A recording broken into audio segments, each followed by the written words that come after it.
Se você ainda está vivo em dezembro, tocando loja, equipe, família, meta, primeiro, parabéns. Segundo, é justamente agora que a maioria dos lojistas comete o mesmo erro todos os anos. Abre a agenda ou a planilha, pega o número de faturamento do ano e pensa assim: ano que vem eu quero crescer 20%. Escreve esse número, chama de meta e volta para a operação. Só que meta não é desejo, gente. Meta é consequência da forma como você organiza o seu negócio. E 2026 não vai ser um ano qualquer para você simplesmente chutar para cima. Vai ser um ano de Copa do Mundo, de um calendário cheio de feriados, eleição geral no Brasil. Então, vai ser um ano que o varejo vai sentir ainda mais o impacto de inteligência artificial na forma como os clientes vão estar sendo abordados e na forma como ele decide e compra. Ou você planeja esse cenário com clareza, ou vai passar o ano inteiro apagando incêndio. Hoje, a gente vai começar o planejamento de 2026 do jeito certo, olhando para os números que realmente importam,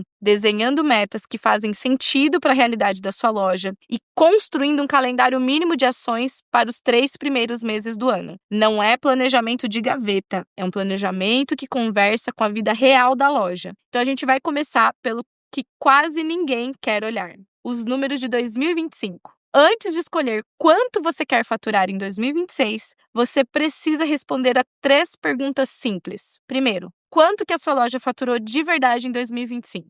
Segundo, qual foi a margem bruta dessas vendas? Terceiro, quanto sobrou de lucro real depois de pagar tudo? Eu sei que para muita gente isso não está organizado, então a gente vai simplificar. Puxa o faturamento mês a mês. Puxa o custo da sua mercadoria, quanto que você pagou nas suas compras, e separa isso do resto. Quando você tira o custo da mercadoria do que você vendeu do seu faturamento, você tem a sua margem bruta. Quando você tira as despesas fixas e as variáveis, você vai encontrar o lucro. Pode não ser um DRE perfeito, mas às vezes já é 1000 vezes melhor do que continuar tomando decisão no escuro. E por que isso? Porque a partir daqui, você para de dizer: eu quero faturar R$1 milhão em 2026. E aí você vai começar a dizer: eu faturei 600 mil, com essa margem, com esse lucro e com essa estrutura. O que é possível crescer mantendo essa saúde financeira? O planejamento começa com respeito ao que o seu negócio ele já é, ao que ele já está entregando. E aí entra uma segunda camada, que é onde o varejo costuma se perder: os indicadores comerciais. Qual vai ser o ticket médio, o número de vendas, PA, preço médio, número de atendimentos, taxa de conversão? Você já viu comigo nos últimos episódios que esses números contam uma história super importante sobre o presente e sobre o seu futuro. E agora, no planejamento, eles também vão te contar outra coisa: o que você precisa mudar para fazer 2026 diferente. A gente vai fazer isso na prática.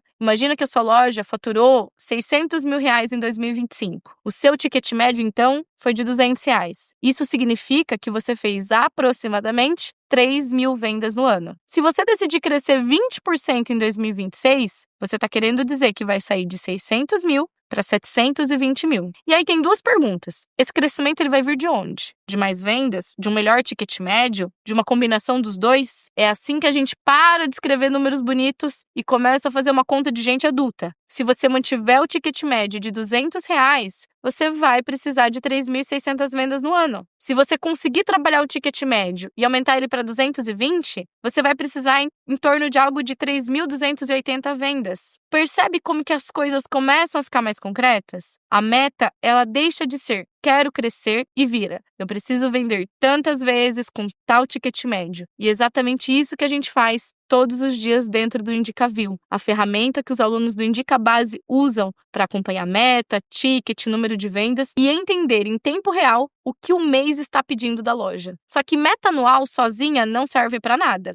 Ela precisa ser fracionada. E aqui entra um ponto crucial do planejamento para o varejo: sazonalidade. Nem todo mês tem a mesma força. No varejo de moda, por exemplo, muitas lojas fazem resultados mais fortes nos meses como março, maio, agosto, novembro, dezembro, e às vezes tem meses mais fracos em fevereiro, julho, setembro, dependendo da região e do público. Planejar 2026 é olhar para o seu histórico de 2025 e perguntar: em quais meses eu vendi mais? Por quê? Em quais meses eu mais sofri? Por quê? E a partir disso, distribuir o crescimento onde ele é mais provável e não onde você acha melhor. Isso significa que talvez em março você coloque uma meta de crescimento de 30%, porque sabe que tem uma coleção nova que vai ser melhor planejada, clima, calendário mais forte, e em janeiro você trabalhe com 5% de crescimento, ou até mesmo a mesma base do ano passado, focando muito mais em proteger o seu caixa e girar o saldo de coleção do que em criar uma expectativa irreal em cima de um mês naturalmente mais devagar. Esse é o pilar do planejamento. Meta anual, puxada da realidade, mais uma distribuição inteligente mês a mês. O segundo é o pilar de calendário comercial. E aqui eu quero que você pense, especialmente nos primeiros 3 meses de 2026. Por quê? Porque é muito comum o lojista chegar em fevereiro sem saber o que vai fazer. E aí, cada oportunidade vai passando na frente como se fosse uma novidade. O janeiro, ele não é um mês morto. A gente sabe que é um mês de promoção inteligente, não é aquela liquidação desesperada. Organização de caixa, inventário,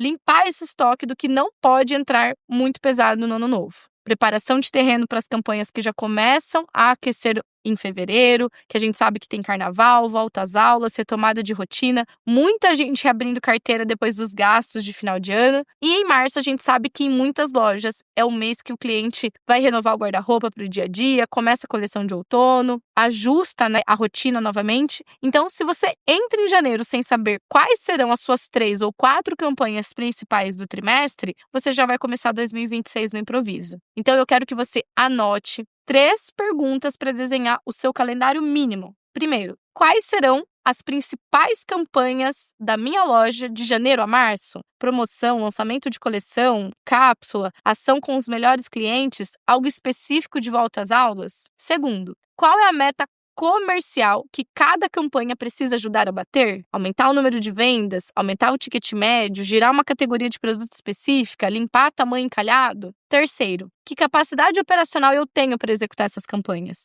Time, estoque, caixa, estratégia de comunicação. Percebe como o planejamento está começando a ficar mais maduro? Não é mais eu vou fazer a campanha de verão, eu vou fazer a campanha de verão para aumentar o fluxo. Passa a ser, vou fazer a campanha de verão para aumentar o fluxo em 15%, girar X mil reais em determinada categoria, porque isso conversa com a minha meta de janeiro. E aí, naturalmente, a gente volta para os indicadores. Se você quer uma campanha focada em girar uma categoria, você precisa olhar qual é o ticket médio dessa categoria hoje, qual é o PA quando essa categoria entrar na venda, qual é a taxa de conversão atual com esse produto, qual é a margem que ela entrega. Então, esse raciocínio ele parece um pouco complexo no começo, mas ele é o que separa a loja que vai levando da loja que sabe exatamente o que está fazendo cada mês. A gente sabe que o tempo passa muito rápido, então a gente tem que estar planejado. É por isso que dentro do Indica Base, além do Indica View para acompanhar ticket, venda, PA, conversão, a gente trabalha com esses planos de ação conectados a calendários, a metas e indicadores. Não é teoria, são os lojistas aplicando, errando, acertando, ajustando e crescendo juntos. Para a gente fechar esse episódio, eu quero deixar uma coisa muito clara. Planejar 2026 não é escrever um número de faturamento e montar uma lista de desejos. Planejar 2026 é, primeiro, encarar os números de 2025 com honestidade, definir um crescimento possível, mas também desafiador, baseado na capacidade da sua loja, quebrar essa meta mês a mês, respeitando a sazonalidade do seu negócio